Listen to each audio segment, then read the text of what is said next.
Muy buen día a nuestro auditorio en todo el país. Iniciamos ya el punto de vista con temas de interés nacional. Esta mañana vamos a conversar sobre impacto y costo de accidentes laborales y de tránsito. Y para el efecto ya nos acompañan dos distinguidos médicos y cirujanos, el doctor Arturo García Aquino, director del Hospital Accidente del IGS Ceibal. Doctor García Aquino, qué gusto saludarlos. Usted Mucho bienvenido. Gusto. Buenos días, gracias. Y también está con nosotros el doctor Byron Arana, él es subgerente de prestaciones en salud del Instituto Guatemalteco de Seguridad Social. Doctor Arana, es un gusto saludarlo de nuevo, es bienvenido, muy buenos días, lo escuchan en todo el país. Buenos días, licenciado, muchas gracias y gracias por la oportunidad de podernos dirigir a su gran audiencia de Radio Punto. El tema es interesante del punto que se vea, doctores García Aquino y Arana, por cuanto el Instituto Guatemalteco de Seguridad Social pues es uno de los centros más importantes en la prestación de servicios de salud a nivel nacional. En ese sentido nos gustaría, así grandes rasgos, doctor Arana, conocer desde su punto de vista como funcionario del Seguro Social en el tema de seguridad social, cuáles son los principales avances que hemos tenido en los años más recientes. Indudablemente, licenciado, estamos en una etapa en donde se está poniendo todo el interés en mejorar en las áreas de atención. Estamos en áreas como el Hospital General de Accidentes, el Ceibal, en donde la semana recién pasada se inauguró en la ampliación del área de rehabilitación. Es una intervención importante porque aparte de que el Hospital General de Accidentes, el Ceibal, atiende accidentes precisamente, la parte de rehabilitación es importante y tanto el Hospital, el Ceibal como el Hospital de Rehabilitación cumplen esa función y con la ventaja que se tiene con la inauguración que se hizo la semana anterior es de que el paciente inicia su rehabilitación a poco tiempo de haber salido de la fase aguda de su accidente y esto acelera su reincorporación a la vida productiva del país. Interesante, y esta ampliación se hacía urgente, doctor García Aquino. Bueno, de hecho siempre hemos tenido medicina física y rehabilitación dentro del hospital, pero como ha aumentado la población de derechohabientes, entonces aumentó también el área física. La otra situación es de que en el hospital la rehabilitación es personalizada, o sea que hay un fisioterapista en cada servicio y le da tanto rehabilitación dentro del área de encamamiento como rehabilitación en el área del gimnasio que fue el que se inauguró. Interesante, el tema es importante desde el punto de vista que se vea, doctor Arana, principalmente es sobre conocimiento de las causas que desde el punto de vista de ustedes provocan el mayor número de accidentes que recibe el Instituto de Seguridad Social. ¿Cuáles serían algunas de las principales causas o factores? En el Hospital General de Accidentes, el Ceibal, se reciben pacientes que han sufrido accidentes de diferente índole. Puede ser accidentes de tránsito, puede ser accidentes de tipo laboral y accidentes producto de heridas por arma de fuego o la violencia diaria que se padece en nuestro país actualmente. ¿Tienen ustedes algunos datos estadísticos, por ejemplo, de los años más recientes, doctor García Aquino? Sí, con mucho gusto. En el año 2014 atendimos aproximadamente 79,000 pacientes por accidente. Regularmente el hospital en el servicio de emergencia atendía alrededor de 150 pacientes diarios, más o menos en el año 2010. Para el 2013 íbamos aproximadamente en 200 pacientes. Actualmente estamos atendiendo 250 pacientes de emergencia, o sea, 250 emergencias diarias. De estos 78,000 pacientes que le cuento, el 5% de estos pacientes es accidente laboral y el 95% es un accidente común. Para nosotros accidente común es todo accidente que sucede fuera de las áreas de trabajo. Y las mayores causas de los accidentes son los accidentes viales. Y entre los accidentes, que casi es el 60% de los accidentes. Y de ese 60%, casi el 85% son accidentes en moto. ¿Esto qué quiere decir? El problema que tenemos es que la accidentalidad ha aumentado, pero también son lesiones de alta energía. Antes, por ejemplo, era muy frecuente las fracturas de antebrazo, las fracturas de muñeca. Actualmente la causa o el diagnóstico más frecuente que tenemos en la emergencia, aparte de los golpes y las contusiones, es trauma craneoencefálico. Y eso se debe a que los motoristas no utilizan el casco. Interesante, y precisamente es el título o el tema del día de hoy, doctor Byron Arana, sobre el impacto y costo de accidentes laborales que eso tiene para el Seguro Social. Porque hablamos de números macros, de 78,000 accidentes el año 2014, pero ¿qué representa esto en impacto o en costo para el Seguro Social? Sí, la inversión es grande, licenciado, porque de las intervenciones médicas que se tienen que llevar a cabo son operaciones por subespecialistas, operaciones de neurocirugía, la compra de aparatos de osteosíntesis, es decir, plaquitas o tornillos para poder fijar las fracturas que se presentan producto de estos tipos de accidentes. Doctor García Aquino. Bueno, el costo diario por paciente perdón, del encamamiento en los intensivos es aproximadamente 15,000 quetzales diarios. Solo de la hospitalización, aparte medicamentos. Y como decía el doctor Byron Arana, depende de los implantes que se le vayan a colocar al paciente. Nosotros tenemos en el hospital 21 camas para intensivo. Y esto ya se está quedando corto por la cantidad de pacientes que tenemos. Y en promedio en los servicios de encamamiento el costo diario es de 1,800 quetzales. Aparte de eso, hay que adquirir los implantes, como decía el doctor Byron Arana. La situación en el hospital es de que nosotros tenemos tecnología de punta. ¿Eso qué quiere decir? Que ahora ya no hacemos los grandes abordajes, las grandes incisiones, sino que la mayoría de procedimientos se hace con mecanismos como brazo en C o videos, tanto videoartroscopías como videolaparotomías. Ahora, cuando hablamos, por ejemplo, de personas politraumatizadas, ¿a qué nos referimos específicamente? Porque es un término que se utiliza mucho, ¿verdad? Especialmente por parte de los cuerpos de socorro, pero nuestro gran público desconoce qué es un politraumatismo en alguna persona que se accidenta. Bueno, regularmente los cuerpos de socorro dicen politraumatismo múltiple, pero eso es un sinónimo, porque politrauma es que va golpeado de varias partes. Entonces, por ejemplo, un politraumatizado puede tener un trauma craneoencefálico, una contusión de tórax, un trauma cerrado de abdomen y fracturas en diferentes partes del cuerpo. Ese es un politrauma. Ahora, como diagnósticos específicos ya se dice, pues tiene una fractura del radio, tiene una fractura del cúbito, tiene un trauma cerrado de abdomen, tiene un trauma craneoencefálico. Y también se utilizan clasificaciones dependiendo de la gravedad de la lesión, o si es expuesta o es cerrada. Ahora, dependiendo de esto, doctor Arana, se requiere la atención que necesiten. Por ejemplo, dependiendo de la lesión que lleve algún paciente, tendrá que ser 1, 2 o 3 especialistas los que lo evalúen. Efectivamente, dependiendo del abordaje que sea necesario, así es en la intervención del especialista. Tenemos especialistas en columna, en neurocirugía, en mano, en cadera, en rodilla. Entonces, dependiendo de donde haya sido comprometido el organismo, es el grupo de especialistas el que se encarga. Ahora bien, doctor García Aquino, en lo que corresponde específicamente a accidentes laborales, ¿cómo los podríamos definir y qué porcentaje reciben ustedes diariamente? Bueno, accidente laboral es todo accidente que sucede dentro de la empresa en el momento que se está laborando. Regularmente el promedio de accidente laboral ha bajado, como le mencionaba, es un 5% del total que nosotros manejamos. De hecho, hay un área en el instituto que se llama de prevención, seguridad e higiene.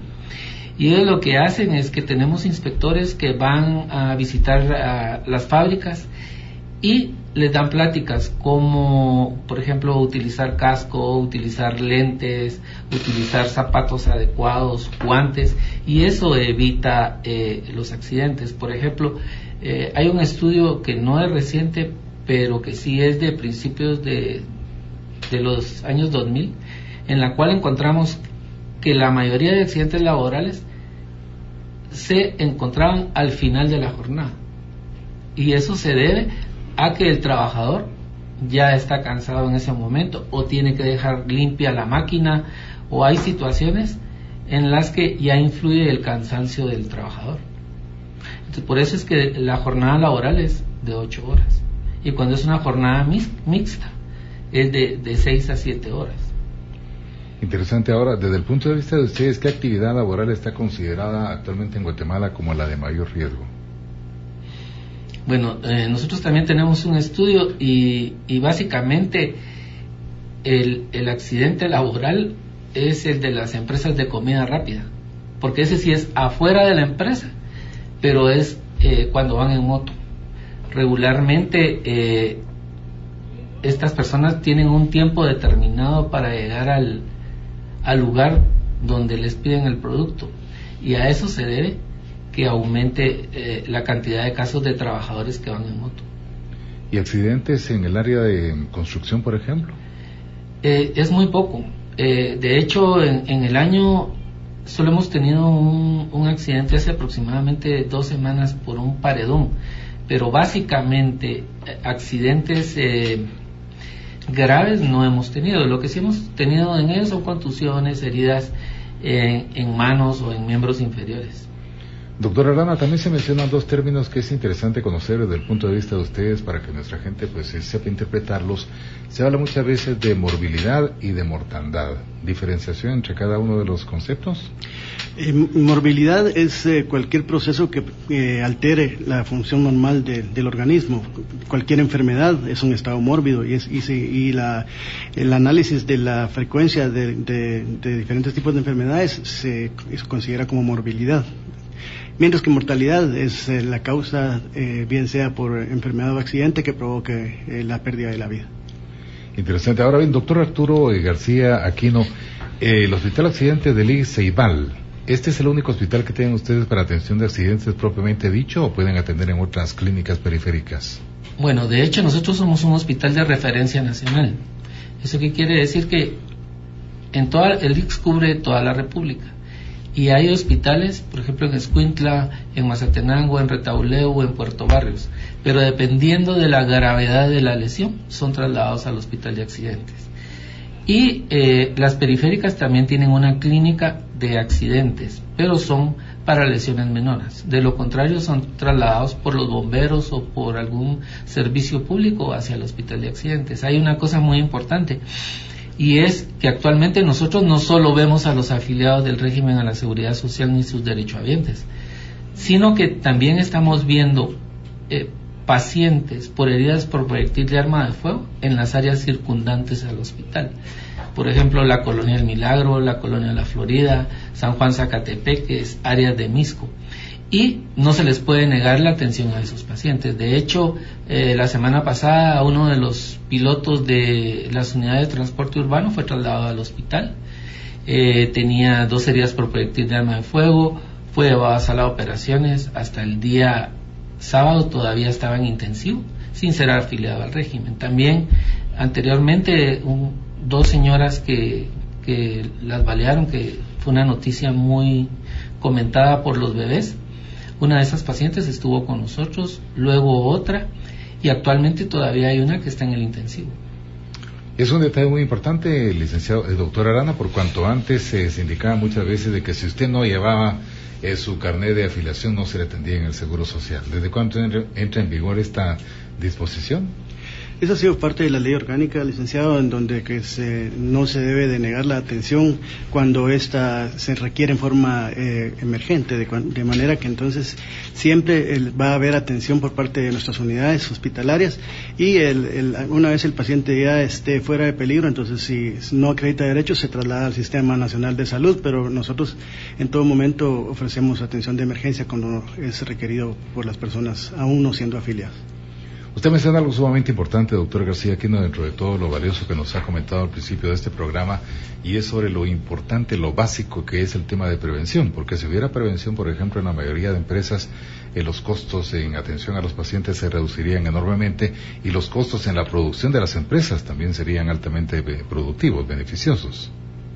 Sí, exactamente, por eso le comentaba que nosotros tenemos un área de seguridad e higiene, y dentro del hospital tenemos una médico jefe de ese servicio y 4 inspectores, y la labor de ellos es ir a las empresas que cubre el área que cubre el hospital y dar pláticas de prevención, cómo prevenir los accidentes, por ejemplo, cómo deben usar el extinguidor, si hay una lesión leve, cómo lo deben de manejar, los cuidados dentro de la fábrica, por ejemplo, donde hay áreas mojadas, no pasar, o si hay grasa tampoco, y todas esas situaciones el instituto también lo cubre.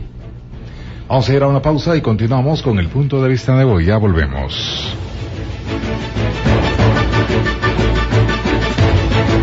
Vamos a continuar con el punto de vista de hoy. Estamos conversando con el doctor Arturo García Aquino, director del Hospital Accidente del Instituto Guatemalteco de Seguridad Social, y el doctor Byron Arana, subgerente de prestaciones en salud, sobre el tema del impacto y costo de los accidentes laborales y de tránsito. Doctor García Aquino, es importante que también nuestros oyentes en todo el país conozcan el impacto que en lo económico tiene, por ejemplo, para el Seguro Social, el tema de rehabilitación, porque la rehabilitación es un concepto muy amplio, pero ¿qué hay dentro de ese concepto? Bueno, básicamente la rehabilitación es un todo. Hay un equipo multidisciplinario porque para volver a regresar, ya sea al hogar o al trabajo, el paciente tiene que estar rehabilitado física y mentalmente. Una cosa importante dentro del instituto es de que el Hospital de Accidentes no solo atiende accidentes, sino que atendemos por enfermedad todas las lesiones del aparato locomotor. ¿Eso qué quiere decir? Por ejemplo, artritis, artrosis, lesiones meniscales, hernias en columna, todo eso se maneja dentro del hospital. Y como le comentaba, el costo de un reemplazo articular en lo privado va dentro de 150,000 quetzales a 200,000 quetzales. Para el instituto, nosotros hacemos en promedio entre 350 y 400 reemplazos articulares. Hacemos reemplazo articular de hombro, de cadera y de rodilla. ¿Eso es mensual o anual? Eso es anual, 300 de cada uno. O sea, 300 de rodilla, 300 de cadera y un poco menos, alrededor de unos 25 a 30 reemplazos de hombro. El promedio de una prótesis, actualmente, una prótesis primaria cuesta 15,000 quetzales, pero una prótesis de revisión o un implante de revisión, porque esa es una cosa muy importante. La gente confunde el término de prótesis. O sea, prótesis es, por ejemplo, poner una mano o una pierna, como se ha comentado anteriormente. Las prótesis que se ponen para reemplazo articular son implantes, que son de acero inoxidable con algunos componentes plásticos. Eso lo que hace es de que regularmente se hacen en personas mayores o en personas que han perdido la función de una articulación. En promedio, el costo, como le decía, es de 15,000 quetzales y una prótesis de revisión, que esa ya es la segunda o tercera vez que se hace el cambio del implante.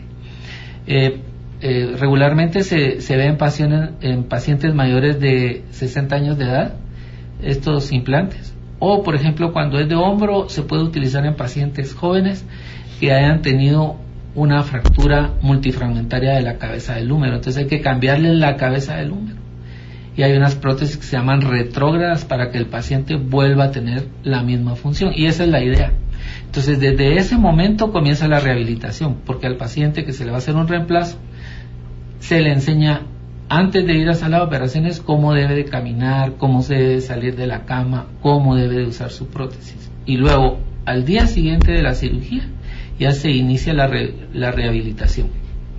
Usted categoriza el asunto de las prótesis como primario. ¿Cuáles son las primarias? ¿Cuáles serían las secundarias o terciarias si las hubiera en esa categorización? Primario es cuando se le hace por primera vez un reemplazo articular a un paciente. Y las prótesis tienen una vida media, como las cuide el paciente, y entonces en promedio un implante dura entre 5 y 10 años. Pero si es una persona de 60 años de edad, y ahora muchos de nuestros afiliados, el último que acabamos de operar es de 104 años, entonces que son jubilados, entonces si le pusieron el primer reemplazo a los 60 años, la prótesis, si la cuidó bien, va a durar 10 años, entonces hay que hacerle una prótesis de revisión. Y luego si vive a los 90 años, otra prótesis de revisión. Entonces lo que se hace es de que se cambian los componentes, y las prótesis cada año cambian las prótesis en el sentido de modelos, o sea que son más adecuadas, tienen una mayor movilidad los pacientes y vuelven a tener una vida bastante útil. Doctor Arana, en este sentido, porcentualmente hablando, ¿qué número de jubilados son los que requieren este tipo de atención de rehabilitación en el IES? Pues conforme se va progresando y la expectativa de vida va mejorando, también existe más desgaste del cuerpo humano y es este grupo etario de los mayores de 60 años, las personas consideradas de tercera edad, los que más necesitan este tipo de intervenciones. Es un grupo menor los que por accidentes necesitan este tipo de intervenciones, pero sí un alto porcentaje de los pacientes que necesitan este tipo de intervenciones son mayores de 60 años, licenciado. Ahora, en el tema de rehabilitación, doctor García Aquino, ¿qué número de especialidades cubren ustedes? Bueno, dentro del hospital de accidentes nosotros tenemos todas las subespecialidades de trauma, comenzando desde neurocirugía, cirugía de columna, reemplazo articular, miembro superior, miembro inferior, cirugía de mano, básicamente que son las generales. Dentro del hospital también hay cirugía plástica y eso se debe a que muchos pacientes que tienen traumas faciales o que tienen heridas en la cara deben de ser manejadas por un cirujano plástico. Luego de la fase inicial del tratamiento dentro del hospital y terminando de la consolidación de la fractura o terminando el tratamiento dentro del hospital, y ya cuando el paciente se puede movilizar, es trasladado al hospital de rehabilitación, que es otra de las entidades con las que cuenta el Seguro Social.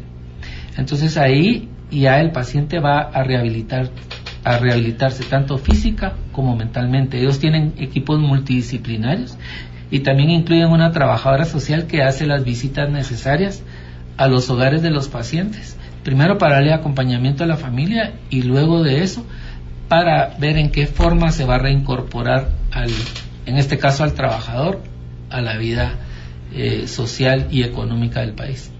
Ahora, cuando mencionamos trauma facial, por ejemplo, ¿en qué casos se da? Bueno, muchos pacientes que tienen, por ejemplo, trauma craneoencefálico o heridas de cara, necesitan cirugía plástica. Otra cosa importante es de que dentro del hospital hay una área de oftalmología.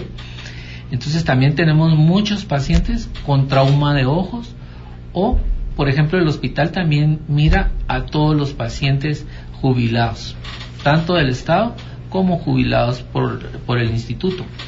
Entonces nosotros manejamos en oftalmología niños desde recién nacidos neonatos hasta personas de la tercera edad, como le mencionaba, de 90, 95 años. Toda esa gama de pacientes nosotros la cubrimos en el hospital y de hecho la cubre todo el instituto.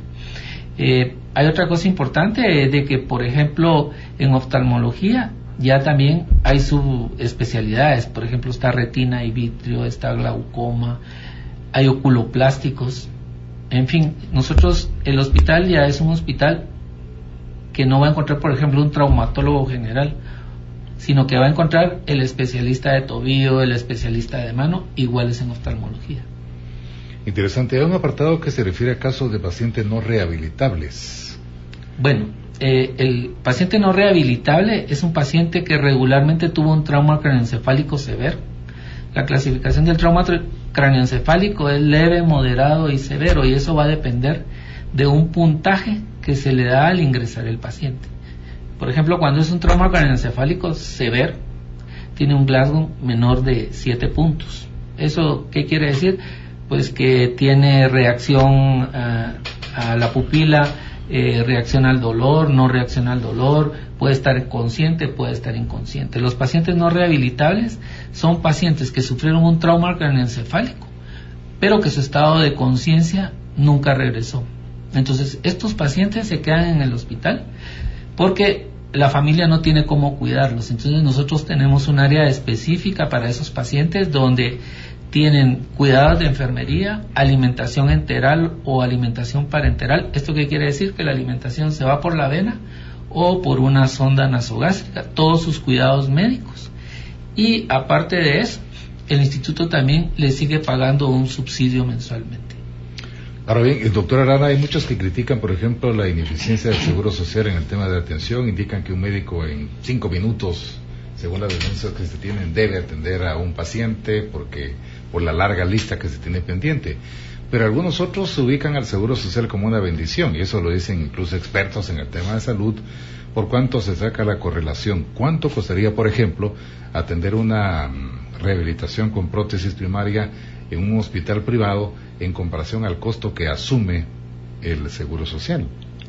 Indudablemente que los costos se tendrían que multiplicar por 2 o por 3, licenciado, porque el Seguro Social lo que hace es de que debido a las cantidades de insumos que compra, consigue precios de alguna manera más favorables. También por ser hospitales escuela, también contamos con profesores, con médicos especializados que en su periodo de contratación y más allá muchas veces están operando, atendiendo.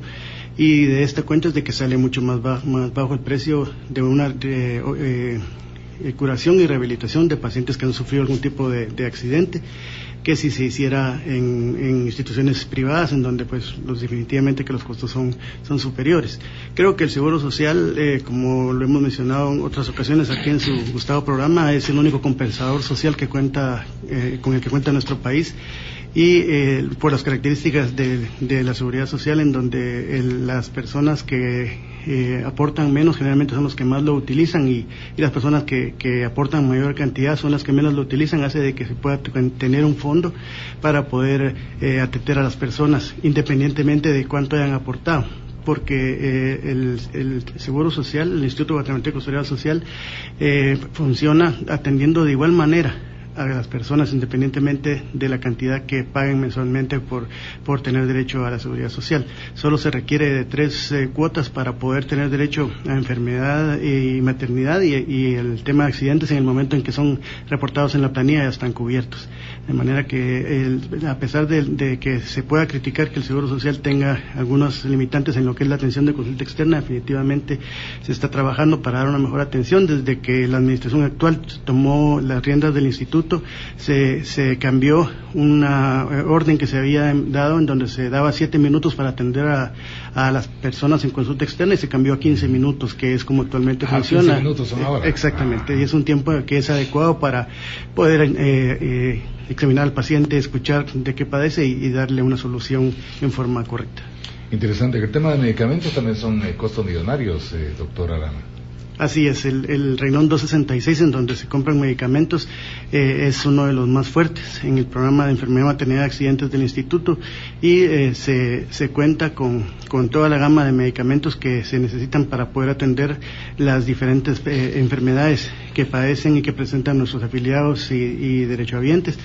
Y hemos tenido en algunas ocasiones problemas por el tema de que tenemos que esperar el contrato abierto para que por medio de ahí se haga la mayor cantidad de compras. En ocasiones el proveedor, que tiene 20 días hábiles para poder entregar el medicamento, se atrasa, y eso hace que tengamos en la mayoría de las veces desabastecimientos, pero ha sido algo que hemos insistido con los directores de las diferentes unidades hospitalarias, que se agilicen las compras y que se tomen las medidas necesarias para evitar que existan este tipo de desabastecimientos, los cuales pues los estamos monitorizando constantemente, y estamos insistiendo en que se mantengan las existencias para poder atender y ofrecer los medicamentos que necesitan los pacientes.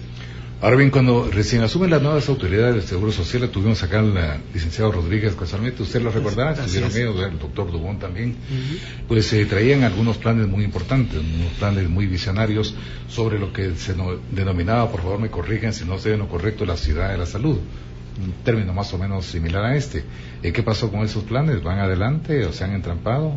El proyecto es una realidad, licenciado. En este momento se está terminando el estudio de suelos en el área donde va a localizarse este megaproyecto, que incluye un hospital general de enfermedades, un hospital pediátrico, un hospital de ginecobstetricia y un hospital de trasplantes y de problemas hemato-oncológicos, además de un centro de diagnóstico. Este es un megaproyecto proyecto que esperamos que se siga en sus etapas de desarrollo. Esperamos que en este año se ponga la primera piedra, si es que ya todos los estudios lo hacen factible, para poder de esta manera intervenir positivamente y trascendentalmente en la atención de los afiliados y beneficiarios del instituto, puesto que desde hace 30 años no se construye algo que sea de la envergadura que estamos presentando con el proyecto Ciudad de la Salud, que es un proyecto que lo promueve la administración del licenciado Juan Dios de la Cruz Rodríguez, la honorable Junta Directiva, y nosotros estamos muy entusiasmados con esta intervención porque va a ser un ícono a nivel centroamericano. ¿En qué sector va a ser construido, doctor Arana? Está previsto que se construya atrás de la unidad periférica de zona 11, cerca de donde está el Centro Universitario Metropolitano, el CUM de la Facultad de Medicina y de Psicología, y se tienen ahí, me parece que son 14 manzanas, para poder hacer una construcción con todos los estándares internacionales para que sea de utilidad y que cumpla con todos los requisitos para dar una atención como la que merecen sus afiliados y derechohabientes. Otro tema que es interesante, doctor García, aquí en el área de su competencia, es el tema de los enfermos de riñón, el famoso, los enfermos que tienen que ser sometidos a la hemodiálisis. En ese sentido, ¿qué podemos conocer? Bueno, desde que el momento que es diagnosticado un paciente con insuficiencia renal crónica, hay varias maneras de tratamiento. Uno es la diálisis peritoneal, que usted ya mencionó, otra es la hemodiálisis y otra es el trasplante renal. Dentro del instituto se cubren las tres, y dentro del trasplante renal tenemos de dos maneras: un trasplante renal de un familiar vivo o un trasplante renal cadavérico. Básicamente esas son las tres áreas que cubre el instituto. Aparte de eso, se cubren los tratamientos médicos, porque no necesariamente solo es la hemodiálisis o la diálisis peritoneal. Estos pacientes van a necesitar otro tipo de medicamentos para coayudar al tratamiento de la diálisis o la hemodiálisis. Aparte de eso, se les hacen exámenes de laboratorio para controlar sus niveles de nitrógeno de urea y creatinina. En lo referente al trasplante renal, cuando es de donador vivo, es un familiar del paciente que sea compatible quien da el riñón. Pero también tenemos casos de trasplante cadavérico, por eso es importante actualmente en Guatemala la donación de órganos. Entonces nosotros, por ejemplo, en el hospital de accidente, pacientes con trauma cráneoencefálico severo, con muerte cerebral, ellos son donadores potenciales de un riñón o dos riñones. Entonces se le platica a los familiares del paciente, y si ellos acceden a la donación, se hace un explante en el hospital de accidentes. O sea, explante es retirar el riñón del cuerpo humano del paciente que ya tiene muerte cerebral diagnosticada, tanto por nosotros como por el INASIF y el Ministerio Público. Y luego este riñón se traslada, o estos dos riñones se trasladan al hospital de enfermedades, al servicio de trasplante renal, y ahí se hace el trasplante del paciente.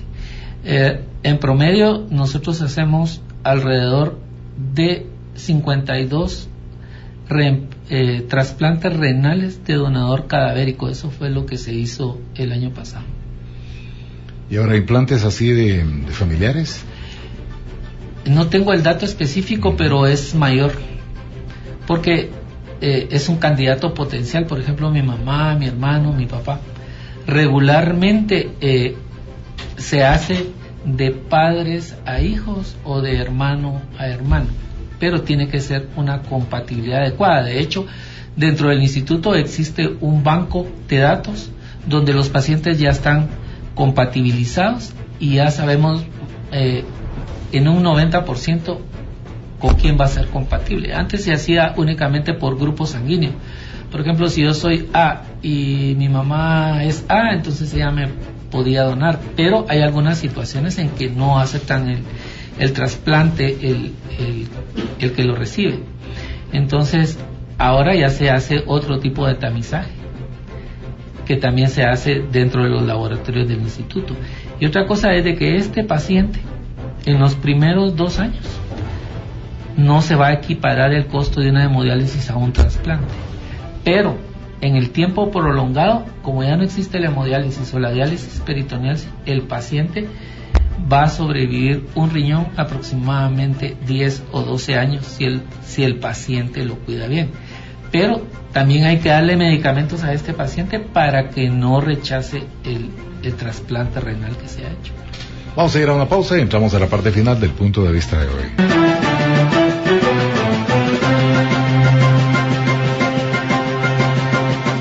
Vamos a continuar con el punto de vista de hoy. Estamos conversando con los doctores Arturo García Aquino, director del Hospital Accidente del Instituto Guatemalteco de Seguridad Social, y también con el doctor Byron Arana, su gerente de prestaciones en salud. Y qué interesante los que nos cuentan el doctor García Aquino, por ejemplo, en el tema de especialidades que los cubren.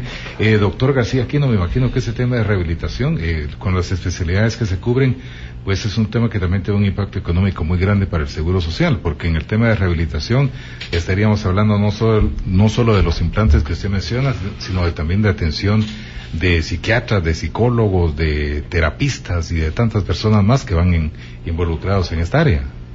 Bueno, de hecho dentro del hospital también hay psiquiatra y hay psicólogos, entonces se le da un tratamiento integral al paciente. Pero hay otra cosa importante, el paciente cuando es trasladado al hospital de rehabilitación, por ejemplo un amputado, como un caso que fue famoso hace unas semanas, este paciente dentro del instituto o dentro del hospital de accidentes nosotros tratamos la parte médica, la parte clínica del paciente, o sea, hacerle un muñón adecuado que vaya a ser útil para este paciente cuando ahí sí se llama prótesis u órtesis. Eso va a depender de qué es lo que uno le va a colocar al paciente. Entonces, por ejemplo, hay prótesis para miembro superior, para miembro inferior, articuladas o no articuladas, dependiendo del lugar. Y órtesis son todas las férulas o zapatos que nosotros utilizamos. Por ejemplo, hay una cosa muy importante, y es que como nosotros atendemos niños hasta los 7 años de edad, entonces dentro del hospital se maneja todo lo que es luxación congénita de cadera, pie equinovaro, pie plano. Y estos niñitos, cuando no son quirúrgicos, hay que mandarles a hacer zapatos especiales o alguna órtesis, y eso también lo cubre el instituto. Eso se hace en el hospital de rehabilitación. Ahora, cuando se coloca una prótesis, por ejemplo, para miembro inferior, como algunos de los casos que se ha mencionado, estas deben de tener articulación en la rodilla cuando es supracondil, articulación en el tobillo, y aparte de eso tener un pie, porque el paciente va a utilizar sus 2 zapatos y en algunas oportunidades el paciente ni se le nota que tiene una prótesis, porque estas están también cubiertas con alguna situación como esponja que le da el color y la tez de la piel del paciente. Una paciente, una afiliada del Seguro Social consultada vía telefónica, ¿qué tan confiable puede ser una prótesis que le implanten en el Seguro Social? Me imagino que ustedes hacen estudios en detalle de cada persona para ver qué es lo que más le conviene. Bueno, de hecho, la prótesis que se coloca en el Seguro Social o el implante que se coloca en el Seguro Social es el mismo que nosotros colocamos en lo privado, y es el mismo que se utiliza en los Estados Unidos, con la misma tecnología y con los mismos equipos. Interesante. Ahora, doctor Arana, en el área de su competencia, las quejas por atención en el Seguro Social continúan, ¿verdad? Obviamente, imagino que algo se está haciendo precisamente con el tema de medicamentos que muchas veces indican, se hacen largas colas, especialmente en los que se conocen como CAMIP. Al final de la cola, que tiene 3-4 horas, llegan a la ventanilla para que les diga el que les atiende que no existe ese medicamento y que tendrán que pasar dentro de 3 o 4 meses más. ¿Se ha superado ya este tipo de problemas? La forma en que se está encarando este problema, licenciado, es que se ha insistido en que las unidades se basen en lo que son los planes de compras cuatrimestrales. Esto significa que tienen que utilizar los medicamentos que el Comité Terapéutica Local aprobó para utilizarse por los médicos de la unidad que sea en donde se estén atendiendo a las personas. Y de esa cuenta entonces se minimiza bastante, porque los médicos saben qué medicamentos son los que pueden recetar, que son los que tienen disponibles. En los monitores de lo que es donde se atiende al paciente, también se tiene el control de si el medicamento que van a escoger existe o no existe en lo que es el plan de terapéutica de la unidad, y deben de utilizar los medicamentos y las opciones terapéuticas que sí existan para evitar que a los pacientes se les entreguen recetas que van a tener como resultado que no hay existencia del medicamento. También se está agilizando lo que son los manejos de las colas. Estamos interviniendo conjuntamente con la Sugerencia de Planificación y Desarrollo con el licenciado Jim Huy Beckley, en donde se está haciendo un plan piloto que esperamos en un par de semanas empiece a funcionar en Camí, Pamplona, que va a agilizar la entrega de medicamentos y minimizar considerablemente el tiempo que las personas utilizan para recoger sus medicamentos. Este plan piloto después se va a generalizar en las diferentes unidades para facilitar que la entrega de medicamentos y que las colas sean que se gaste menor tiempo para recoger sus medicamentos. Así también se pretende que al tener mayores controles de lo que son las áreas de abastecimiento, también tengamos menos insatisfacción, porque va a ser menos la posibilidad de que no se encuentren los medicamentos que son recetados en las clínicas por los médicos. Otro tema interesante, doctor García Aquino, es sobre los pilotos irresponsables, generalmente drogados o en estado de ebriedad, que provocan lamentables accidentes de tránsito. En ese tema, ¿qué podemos comentar? Bueno, de hecho, la mayor parte de accidentes de tránsito que vemos nosotros en el hospital son por personas que tienen algún grado de alcohol en su sangre. De hecho, los días de más trabajo en el hospital son los fines de semana, el día viernes y los días de pago. Hay dos maneras de detectar el alcohol. Nosotros dentro del hospital tenemos un alcoholímetro, y si el paciente, su estado de ebriedad es muy grande, pues entonces se le hace una alcoholemia. Pero esta es una cosa muy importante, y también tenemos el triage de drogas. O sea, eso es un examen que se hace en orina. Lo importante de esto es de que nosotros, tanto el triage de drogas como la alcoholemia, la utilizamos para tratamiento clínico. O sea, en qué condiciones mentales llega el paciente al hospital. Cuando es un caso médico legal, esto tiene que estar autorizado por el Ministerio Público o por orden de juez competente. Pero nosotros, básicamente, la alcoholemia la utilizamos para el tratamiento que se le va a dar al paciente, o el triage de drogas, porque hemos tenido muchos pacientes que en el posoperatorio inmediato tienen algún síndrome convulsivo o cambios de estado de conciencia, y en la historia clínica no teníamos que el paciente había sido adicto al alcohol o a alguna droga específica. Ahora bien, doctor, en el hospital, que bajo su dirección ustedes tienen áreas específicas para lo que es sexo femenino o sexo masculino, ¿o hay áreas mixtas? No, de hecho hay áreas. El primer nivel es específicamente de hombres, y el segundo nivel, el área norte, es específicamente de mujeres. De hecho, antes el hospital contaba, inicialmente cuando llegamos al hospital, contaba con 300 camas. Actualmente tenemos 353 camas, y la ampliación más que se ha hecho de 53 camas más es para mujeres, porque la situación era que antes el 80% de la fuerza laboral eran hombres y el 20% eran mujeres.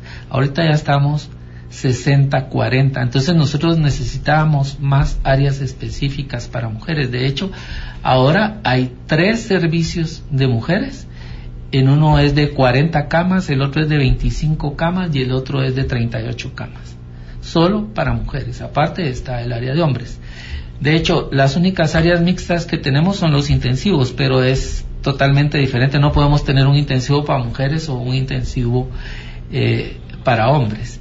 Y también tenemos un área pediátrica en el hospital, porque también manejamos niñitos por accidente, y lo importante de esta área pediátrica es la mamá se queda con el niño, y nosotros cubrimos la alimentación y la hotelería, entre comillas, de la mamá y del niño. Otro tema interesante, doctor, ¿solamente trasplante de riñón se realiza, o hay trasplante de hígado, de páncreas o de corazón inclusive? Actualmente en el instituto solo se hace trasplante renal, pero de hecho ya hay gente entrenándose para hacer trasplante de hígado. Como le comentaba, la idea es que se pueda hacer en Guatemala trasplante corazón-pulmón, trasplante de hígado, trasplante renal. De hecho, todos los pacientes que se les hace trasplante renal, hay que hacerle trasplante pancreático o de páncreas. Simultáneamente con el de Simultáneamente con el de riñón. Porque lo que sí sucede es de que una de las causas de la insuficiencia renal crónica es la diabetes. Entonces, si usted no está produciendo una adecuada insulina, entonces va a ser un candidato potencial a ser un insuficiente renal crónico. Y el páncreas es el que produce la insulina. Exactamente. O sea que todo paciente que done un riñón simultáneamente tiene que donar el páncreas. No. Eso se hace en trasplante cadavérico. O sea, excelente. Obtenido de una persona que tiene muerte cerebral.